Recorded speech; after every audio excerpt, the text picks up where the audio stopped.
शर्मा जी के बारे में आप सब जानते हैं। लखनऊ के महापौर के रूप में उन्होंने अपनी शानदार पारी को आगे बढ़ाया। एक बीज नन्हा सा एक दिन पौधा बन उगाता है, धीरे धीरे बढ़ते बढ़ते वृक्ष बना जाता है। बीजेपी दुनिया की सबसे बड़ी पार्टी हो गई। दूसरे पार्टी में जुड़ाव मिलता है, बीजेपी में लगाव मिलता है। उत्तर प्रदेश में राज्यसभा की खाली हुई एक सीट के लिए बीजेपी ने दिनेश शर्मा को प्रत्याशी बनाया है। आज दिनेश शर्मा नामांकन करने से पहले पार्टी मुख्यालय पहुंचे। यहां पे उनके लिए कार्यक्रम आयोजित किया गया था, जिसमें सीएम योगी आदित्यनाथ, ब्रजेश पाठक भी मौजूद रहे। उन्होंने कार्यकर्ताओं को संबोधित किया। उन्होंने क्या कुछ कहा, आइए जानते हैं। राज्यसभा के उपचुनाव के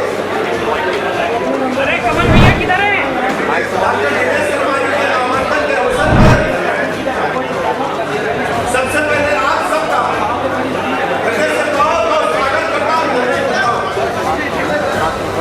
डॉक्टर दिनेश शर्मा जी को बहुत बहुत बधाई देता हूँ। डॉक्टर साहब की कार्यक्षमता को देखते हुए, डॉक्टर साहब की मेहनत को देखते हुए, डॉक्टर साहब ने जिस ढंग से जनजन में अपना भरोसा देश में बढ़ा करके जीता है, लेकिन तुमने नहीं किया कि डॉक्टर साहब राज्यसभा के जो एक सीट रिक्त हुई है उसके लिए जुट करके जाएंगे। हम सब प्रदेश के कार्यकर्ताओं की तरफ से आदरणीय डॉक्टर साहब का बहुत बहुत अभिनंदन करते हैं, शुभकामनाएं देते हैं। और ये तय है कि डॉक्टर साहब इस चुनाव में निर्विरोध निर्वाचित होंगे। डॉक्टर साहब का चुनाव सर्वसम्मति से होगा, क्योंकि डॉक्टर साहब सबके नेता हैं, सबके हितों में बात करते हैं। ऐसे अवसर पर बहुत अधिक बात रखते हुए उन्होंने डॉक्टर साहब का बहुत बहुत आभार प्रकट करता हूँ, शुभकामनाएं देता हूँ और डॉक्टर साहब को बहुत बहुत बधाई देता हूँ कि डॉक्टर साहब ने जिस ढंग से देश की सेवा की, अब राज्यसभा में जाकर उत्तर प्रदेश की बात को बुलंद करने का काम करेंगे। बहुत बहुत धन्यवाद। मेरे साथ जुड़ से बोलो भारत माता की, भारतीय जनता पार्टी जिंदाबाद। उत्तर प्रदेश के माननीय मुख्यमंत्री आदरणीय ब्रजेश पाठक जी, हमारे क्षेत्रीय अध्यक्ष, बात नहीं किसे बात नहीं शांत रहिए। हमारे क्षेत्रीय अध्यक्ष हमारे क्षेत्रीय अध्यक्ष जी, सम्मानीय हमारे महानगर अध्यक्ष जी, और एक भारी बहुमत से विजय प्राप्त करी है ऐसे माननीय हमारी लखनऊ प्रथम नागरिक महापौर जी, प्रदेश की सम्मानित महामंत्री रेणुका जी। और मैं ऐसे ऐसे चेहरे देख रहा हूँ जिनके अंतर्मन में मैं अपने आप को पाता हूँ और जो मेरे अंतर्मन में अपने आप से सम्मानित हैं। ऐसे सभी, वैसे तो मैं मंत्री का संबोधित करता हूँ, मंत्रीगण को, तो मंत्री भी एक कार्यकर्ता है। हमारे प्रिय मंत्रीगण, सर्वप्रिय विधायकगण और इन सब को बनाने वाले हमारे संगठन के मूल में जिनकी आधारशिला है, ऐसे भारतीय जनता पार्टी के 16 से कार्यकर्ता। बीजेपी एक ऐसा राजनीतिक दल है जो कार्यकर्ता आधारित है। ये कम्युनिस्ट पार्टी में कैडर कहा जाता था, लेकिन अगर वास्तविक कैडर कहीं किसी पार्टी में है तो भारतीय जनता पार्टी में। आज मोबाइल है, आज सोशल मीडिया है, इलेक्ट्रॉनिक मीडिया है। एक जमाना तक कुछ नहीं होता था, ऊपर से किसी नेता का एक बयान आ गया तो दूसरे स्तर तक वो पहुंच जाता था अपने आप। क्यों? क्योंकि कार्यकर्ता के संगठन की कड़ी इतनी मजबूत थी वो दूसरे स्तर तक आ गई। आज वो जिसको मैं कभी कभी बोलता हूँ कि एक बीज नन्हा सा एक दिन पौधा बन उगाता है, धीरे धीरे बढ़ते बढ़ते वृक्ष बना जाता है। आज वो बीजेपी वृक्ष बन गया है और दुनिया की सबसे बड़ी पार्टी बन गई। मैं सौभाग्यशाली हूँ कि जब भारतीय जनता पार्टी का सदस्यता महाअभियान चल रहा था तो माननीय अमित शाह जी ऐसा सबल नेतृत्व करता के साथ मुझे काम करने का सौभाग्य मिला। और मैं राष्ट्रीय उपाध्यक्ष बना। सदस्यता महाअभियान का पूरे देश का मैं प्रभारी बना और Guinness book of the record में नाम आया। बीजेपी दुनिया की सबसे बड़ी पार्टी हो गई, चाइना पीछे हो गया और सबसे ज्यादा प्रदेश में बीजेपी की सरकार, सबसे ज्यादा नगर निगमों में बीजेपी के लोग और सबसे ज्यादा निचले स्तर पर कोई चुन के आ रहा विधायक या राज्यसभा या विधान परिषद सदस्यों जमा का हुआ। ये जादू नहीं था, ये मोदी बयान थी और मोदी बयान में रथ का संचालन कर्ता के रूप में अमित शाह जी थे, तो एक राष्ट्र प्रणेता के रूप में राजनाथ सिंह जी थे, एक बजरंगबली श्री हनुमान की तरीके से संबंध प्रदान करने वाले योगी आदित्यनाथ जी थे, तो एक उत्तर प्रदेश का विराट संगठन के साथ में खड़ा हुआ था। इन कार्यकर्ताओं को मैंने देखा है, मैंने अनुभव किया कि मेरा सौभाग्य था कि मैं बचपन से जब पैदा हुआ तो मैंने उन चीजों को देखा जिनके लिए आज हम इतिहास के पन्नों में पढ़ते हैं। पूज्य दीनदयाल उपाध्याय जी का, भंडारी जी का, नानाजी देशमुख जी का, कुशवाहा ठाकरे जी का, जगन्नाथ जोशी जी का और इतने में जिनका भी नाम माधव बाबू और इन सारे लोगों का एक सानिध्य मेरे पिता को प्राप्त होता था। अटल जी को और सारे लोगों का उस ऐसबाग के छोटे के घर में आगमन भी होता था। उस परिवेश में जब मैं बड़ा हुआ तो मुझे याद है कि उस समय मैं 8-9 साल का रहा होगा। जनसंघ का वो आखिरी चुनाव होता इमरजेंसी के पहले था। एक बच्चा पार्टी चलती थी, उस बच्चा पार्टी में टॉफी बांट के हम लोग, क्योंकि पुरुष लोग बोलते थे तो लाठीचार्ज हो जाता था, काउंसिल को बंद करा देते थे, तो महिलाओं को आगे किया जाता था और छोटे बच्चों को आगे किया जाता था और नारा लगाया जाता था कि अखबार में निकला, बोलते थे क्या भाई क्या, रेडियो में आया क्या भाई क्या, जनसंघ जीत गया, वाह भाई वाह, वाह भाई वाह, और ताली बढ़ती थी और पता चलता था जनसंघ हार गया।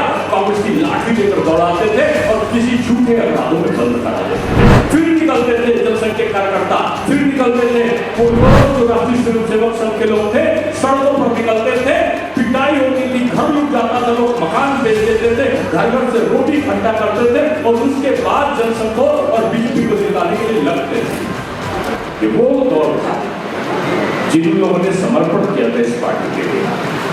इस पार्टी को बनाने के लिए इतने बड़े समूह का जो त्याग था, अटल जी ने इसीलिए कहा था कि एक दिन सूरज उगेगा और हम आएंगे।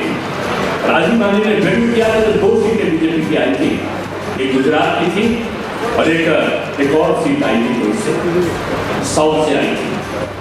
उस समय राजीव गांधी ने कहा था 2 या 3 बच्चे घर में होते अच्छे, और वो 2 बच्चे केवल उत्तर प्रदेश में कांग्रेस के रह गए, 2 ही सीटें कांग्रेस पास और बीजेपी के केंद्र में सरकार है। मैं आपको इतिहास नहीं बता रहा हूं मेरे भाई, ये बीजेपी की आगे की गति का जो ये इतिहास है वो हर कार्यकर्ता को अपने अंतर्मन में संजो कर रखना चाहिए। आज हम विधायक बन गए, आज हम मंत्री बन गए, आज हम सांसद बन गए, लेकिन बने किसके कारण? कार्यकर्ताओं के बलिदान के कारण बने, और कार्यकर्ता का जो बलिदान है वही आज हमें सर्वोच्च स्थान पर ले गया। मैंने माननीय मोदी मैं वार्ड का अध्यक्ष था, ऐसबाग वार्ड का, फिर मंत्रिमंडल का मैं उपाध्यक्ष बना, फिर माननीय भगवती शुक्ला जी ने मुझे नगर की कार्य समिति को चुना और अचानक ही एक दिन श्याम सुंदर जी मुझे कल्याण सिंह जी के पास ले गए और मुझे प्रदेश का उपाध्यक्ष माननीय कल्याण मिश्र जी के सानिध्य में बन गया। मेरे मार्गदर्शक के रूप में कल्याण मिश्र जी थे। कल्याण सिंह जी का आशीर्वाद और माननीय कामप्रकाश गुप्ता जी का सानिध्य तो मेरे पिताजी के बचपन से मित्र भी थे और एक दूसरे के पूरक थे। एक चीज लोग सीखते थे उनसे, सीटों का गणित कैसे होगा, पूरा ठिकाना कहाँ से होगा, कहाँ से कौन जीत सकता है कौन नहीं जीता। बचपन से आदरणीय रामप्रकाश जी भेजते थे बात में, कल्याण सिंह की तैयारी में ट्रेन करते थे और मुझे जगह जगह पर भेजते थे। मैं क्यों बता रहा हूँ, अपने इतिहास को, अपनी यात्रा को आपको जानना चाहिए। और उसके बाद एक दौर ऐसा आया कि बीजेपी के लगा कि बीजेपी का परचम फैला है जनसंघ के समय दीपक ये ऐसबाग के उसमें बाउला हलवाई चौरट लगता था, तो दूसरा डालीगंज में गुंडा जी है, उनके पिताजी मोती चंद अग्रवाल लगाते थे। तो पांडेगंज में पूरन चंद जी और राजेंद्र अग्रवाल का तमाम लोग थे जो लोग लगाते थे। और वो जब दीपक जलता था तो बुझाते थे कांग्रेसी लोग, फिर दीपक जलता था। जलता जलता वो दीपक कमल के निशान में बदल गया, और कमल के निशान में बीजेपी की जो यात्रा प्रारंभ हुई, इमरजेंसी में लोग बंद हुए, कई लोग बंद थे। आज भी याद आता है, मेरा बहुत छोटा सा घर था इस बात में, पुलिस अचानक हमला करती है, और हमला में बोलता, और मेरे पिताजी पीछे से कूद कर पिछवाड़े से भागे। इमरजेंसी का दौर था, मैं छोटा था, 7, 8, 10, 9 साल 10 साल का था। मेरे पैर में पकड़ के छत के ऊपर से नीचे लटकाया, और मेरी माँ से कहा वो बताओ। तब तक एक कार्यकर्ता दौड़ता वो भटकता पड़ गया, बोला आओ इनको मत करो, मेरे वहाँ घर पे आओ, तुमको बताते हैं। और वो 2-3 लोग वो लेकर चले गए। मेरे साकेत सैनी के चाचा थे त्रिलोकीनाथ जी, तो वो आगे गए और पता चला कि त्रिलोकीनाथ जी वही दिशा में बंद कर दिया। कहा दादाजी तो निकले, उन्हीं को दिशा में बंद। पूरे मोहल्ले में त्रिलोकी जी को छुड़ाने जो लोग आए, तो 7 लोगों को उठा के पुलिस ने उनको राष्ट्रपति में बंदी समय पर कर दिया। ये कठिन दौर की कहानी आगे बढ़ी है, और आज हम याद करते हैं तो जो लखनऊ में लालजी टंडन जी का ध्यान आता है। फिर एक गाड़ी लिया चना बीजेपी कार्यालय में कोई नहीं लेकर आ रहे हैं, खत्म हो गया। पिताजी को दादाजी खत्म हो गया, 1 हफ्ता तुम्हारा 1 हफ्ता हमारा, और वो लिया चना बरकर आता था। उसके बाद बीजेपी का दौर चला, विपिन बिहारी तिवारी जी इस कार्यालय के प्रभारी बने। रामप्रकाश गुप्ता जी मेरे पिताजी के मित्र थे, उन्होंने कहा कि पालाजी गाड़ी नहीं है यहाँ पर, मकान बेच दिया जाते हैं। मकान बेचने के बाद 2 गाड़ियाँ, एक सफेद रंग की, एक यूएसएस 7793, एक U-30। भारत जी को याद होगा, थाने जी को याद होगा। वो 2 गाड़ी उन्होंने दी, एक मानी कल्याण सिंह जी होते थे, मानी रामप्रकाश जी के कार्यालय में रहते थे। उन दोनों गाड़ियों को उन्होंने वापस लेके अपने घर पर प्राप्त किया। क्यों कह रहा हूँ मैं, ये पार्टी कार्यकर्ताओं के लगन से बनी कोई मकान नहीं होता बेचना, क्योंकि एक उद्देश्य था कि पार्टी आएगी और पार्टी इस देश का दिशा दर्शन का परिवर्तन करेगी। और उस दौर से गुजरते हुए लोग आगे आए, और आगे आने के बाद माननीय भगवती शुक्ला जी, मनोहर सिंह उदय जी, सुरेश श्रीवास्तव, बल्कि प्रसाद, राघोराम मिश्रा, अमरेश शर्मा, किनका ब्रिज बहादुर सक्सेना, किनके नाम लिए जाए, सतीश भाटिया जी, सुरेश तिवारी के पिताजी श्रीनाथ तिवारी जी, सारे लोग लखनऊ में लगते थे और फिर आती थी पार्टी। हम जीतते थे, नहीं जीतते थे, लेकिन सड़क पर हम जीतते थे, और जीतते जीतते बीजेपी की यात्रा पहुंची। और पहले सुशील विद्यार्थी जी लखनऊ से लड़े, जनसभा जीते। हमारे यहाँ पे शांति बाबू हुआ करते थे, बहुत बड़े होके वो लड़े, बहुगुणा जी लड़े, तो जनसंघ ने उनको समर्थन किया था। और यहाँ से तमाम लोग अपन लड़ती थी, लेकिन लालजी टंडन उसमें बहुत अच्छा मुकाबला किया था उन्होंने। विद्यासागर गुप्ता जी को लोग कहते थे दानी कर्ण है, अटल जी कहते थे कर्ण देवता आ जाओ। और एक एक व्यक्ति घर घर की व्यथाएं थी यहाँ पर। अगर आप याद करोगे तो प्रदेश की ऐसी मूर्तियां आपको याद आएंगी, कभी आपको माधव बाबू याद आएंगे, कभी गंगा बख्शी याद आएंगे, कभी आपको हरिश्चंद्र श्रीवास्तव याद आएंगे, तो कभी आपको कोई और याद आएंगे। कि केरल रहा है जनसत्ता, दूसरे लोग आए तो एक यही पार्टी में सबको गले लगाने वाली पार्टी जो आता है। जैसे गंगा में जाओ सब मिले, सब भर्ती करे, माहौल नहीं मिलता है तो बीजेपी मिलता है। दूसरे पार्टी में जुड़ाव मिलता है, बीजेपी में लगाव मिलता है, और बीजेपी के कार्यकर्ता लगाव के साथ। और मैं बताऊं, केरल चुनाव लड़ना चाहते थे। मैं बचपन में तो माननीय मुख्यमंत्री जी को आना, इसलिए पाठक जी को बहुत सुनना चाहते थे, जल्दी खत्म कर दिए। अब मुख्यमंत्री जी नहीं आएंगे तो संजय राय जी का तब तक आपको बोलना है। अब मेरे लिए मुसीबत है कि मैं कोई विषय लाऊं आपके सामने। तो मैं यात्रा को बता रहा था कि एक बार आप उसमें तो जनसंघ के समय बाद में जनसंघ बीजेपी बनना था, भारतीय राष्ट्रीय की मैं बात बता सकती पहले एक बार बता। तो उससे पहले राजमाता सिंधिया, सुंदर सिंह भंडारी, कृष्णा ठाकरे, नानाजी देशमुख और कौशल किशोर जी थे पार्टी के, और यादवराव जोशी जी, इन लोगों और अटल बिहारी वाजपेयी मेरे घर पे आए। और आप जानते हैं बाबूलाल रामबाई के पास जगदीशपुर धर्मशाला है, वहां पर बैठ कर रूपरेखा तय हो रही थी जगदीशपुर धर्मशाले में कि भारतीय जनता पार्टी का स्वरूप कैसा होगा। और उसी धर्मशाले में, जगदीशपुर धर्मशाले में जब जनसंघ के लिए 500 लोग बैठे थे, तो ये होता था पहले कि होटलों में खाना खाने नहीं जाते थे, किसी न किसी कार्यकर्ता के घर में जाते थे। तो ये निश्चित हुआ कि आज पादाजी के घर पे खाना खाया जाए। पादाजी के घर कितना एकदम छोटा, और छोटे के बाद ये ऊषा टेबल फैन था, ऊषा, और बिल्कुल आती थी तो चली जाती, पता नहीं तो सबके हाथ में के पंखे दे दिए। पता चला डॉक्टर दिनकर गोविंद खट्टे के मुझे खीर बनकर आई। Doctor SC. राय के घर में बगल में मकान था, तो वो जाके राजा लगा के त्रिवेदी की बर्फी लाए। और पता चला कि वो जो श्याम सुंदर गुप्ता वहाँ पे कॉर्पोरेटर थे, तो उन्होंने अपने घर से हलवा बनवाया। खाना हुआ सबका, राजमाता सिंह को गर्मी लग रही थी। अटल जी ने कहा एक आदमी खड़ा होकर उनको पंखा कवर, पादारी का घर है, इसमें स्वर्ग की अनुभूति होती, सब जमीन पे पट्टे पे बैठे थे। और मुझे याद है खाना पूछने के लिए सब लोगों में छोटा था, छोटा लोग इतना नहीं कहूँगा, लेकिन समझ लो 16-17 साल का ज्यादा रहा होगा। खाना पहुँचते पहुँचते अचानक खीर मेरे अटल जी की ऊपर गिर गई थोड़ी सी। पिताजी एकदम से चिल्लाए, गधा है क्या?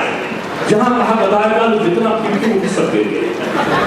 अब उसके बाद क्या होगा कि आप लोग तो सब जानते थे कि आज पिताजी पिटाई करेंगे, लेकिन अटल जी हंसते हुए खड़े हो, वाह बेटा श्यामा, तुमने बहुत अच्छा किया। अरे कंजूस दुर्वासा, हमको दुर्वासा बोलते थे पिताजी, कहिए कंजूस दुर्वासा है, इतने दिन से मुझे कुर्ता नहीं मंगाते थे, मंगा के दो कुर्ता पादाजी, देखो मैं आज तुम का चिकन का कुर्ता पहनूंगा। नखास से चिकन का कुर्ता आया। और एस.टी. राय जी छोटे थे, जाके दौड़ के डॉक्टर एस.टी. राय, वो चिकन का कुर्ता लाए। एक अच्छी सी दोस्ती नखास की बजाय वो सिद्धांत मार्केट में मेरी वहाँ से आई, और अटल जी ने वही चिकन का कुर्ता पहनते हुए कहा, शादा बेटा आज मुझे नया कपड़ा दिया। और उसके बाद दौड़ शुरू हुई। अचानक मैं माननीय कल्याण सिंह जी की सत्कर्ता और कल्याण प्रसाद जी मेरे राजनीतिक गुरु या राजनीतिक अभिभावक के रूप में रहे। उन्होंने एक दिन मुझे कहा कि आपको आना है, प्रदेश का उपाध्यक्ष बना, 3 बार अध्यक्ष बना, प्रभारी बना भारतीय जनता युवा मोर्चे का, और उसके बाद मुझे पर्यटन का चेयरमैन बनाया, मंत्री का दर्जा हुआ, केंद्रीय राज्य मंत्री का दर्जा बना के मुझे आयोग में भेजा गया, और मैंने राष्ट्रीय युवा नीति बनाई। पर्यटन का चेयरमैन बनाया तो मैंने प्रदेश की आज भी मेरी पर्यटन नीति काफी प्रभावी है, उस पर्यटन नीति को मैंने बनाया। और उसके बाद जब मैं चला तो मुझे अचानक एक दिन मुझे महापौर का टिकट मिल गया। माननीय अटल जी ने, सारे टंडन जी, अकला जी से भी बात की हो, राजनाथ सिंह जी से बात की हो, और मैं महापौर बना। दूसरी बार रिकॉर्ड मतों से महापौर जीतने का सौभाग्य कार्यकर्ताओं ने मुझे दिया, और वो यात्रा चली राष्ट्रीय उपाध्यक्ष, और राष्ट्रीय उपाध्यक्ष साथ गुजरात का प्रभारी, हरियाणा के मुख्यमंत्री चयन का पर्यवेक्षक, राजस्थान में प्रदेश अध्यक्ष का पर्यवेक्षक, तमाम दायित्वों को मिला। और मिलते मिलते मैं यहाँ पर पहुँचा कि मुझे अचानक मुख्यमंत्री बना। और जब मैं अचानक मुख्यमंत्री बना तो उसके बाद काम करने का अवसर माननीय मुख्यमंत्री के नेतृत्व में मिला। राजनाथ सिंह जी के ये मेरे, और मैं बताऊँ बहुत सी चीज़ों का मैंने उनकी कार्य से मुझे प्रेरणा मिलती है, उनके कौशल से, उनके व्यवहार से, उनके सहनशीलता का गुण है, मैंने बहुत सीखा। और उनके दोनों चुनाव का प्रभारी में रहा, माननीय लालजी टंडन के चुनाव का प्रभारी में रहा, माननीय अटल जी के सारे चुनाव की संचालन समिति में मैं रहा, और आखिरी चुनाव में बहुत बड़ी जिम्मेदारी मेरे पास में थी। और उसके बाद कल्याण सिंह के चुनाव का प्रभारी रहा, और होते होते मैं मुख्यमंत्री बन के काम करता काम में अलग अलग अनुभव है। आज विजय जी को आप देख रहे हो ना, हम लोग बचपनों से साथ हैं। लोग कहते क्या होंगे मैं नहीं जानता, लेकिन ब्रजेश पाठक और हमने एक थाली में खाना खाया,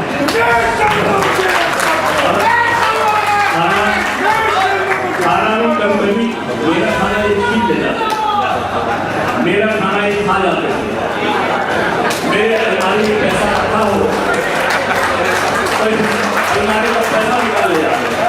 आज के इस कार्यक्रम में मंच पर उपस्थित प्रदेश के मुख्यमंत्री श्री ब्रजेश पाठक जी, भारतीय जनता पार्टी के प्रदेश के हमारे सभी पदाधिकारीगण, महापौर श्रीमती सुषमा खटवाल जी, प्रदेश सरकार के सभी मंत्रीगण और उपस्थित भाइयों बहनों, आज शिक्षक दिवस है और एक शिक्षक दिवस के रूप में, शिक्षक के रूप में डॉक्टर दिनेश शर्मा जी राज्यसभा के लिए अपना नामांकन करने जा रहे हैं। शिक्षक दिवस की आप सबको बधाई देते हुए हृदय से मैं अभिनंदन करता हूं। डॉक्टर दिनेश शर्मा जी के बारे में आप सब जानते हैं। भारतीय जनता पार्टी के एक सामान्य कार्यकर्ता के रूप में कार्य करते हुए,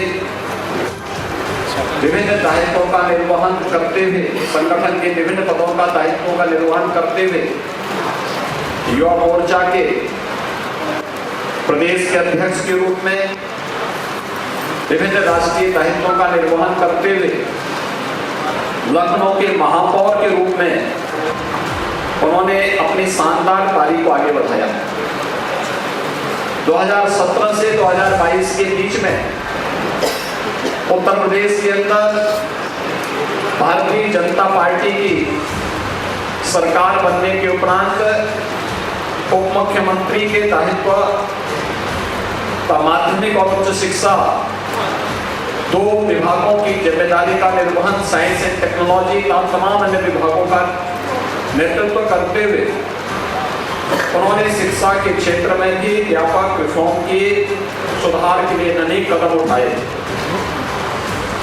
5 वर्ष उप मुख्यमंत्री के रूप में कार्य करते हुए आज पार्टी ने उन्हें राज्यसभा उपचुनाव में भारतीय जनता पार्टी के प्रत्याशी के रूप में उतारा है। डॉक्टर दिनेश शर्मा जी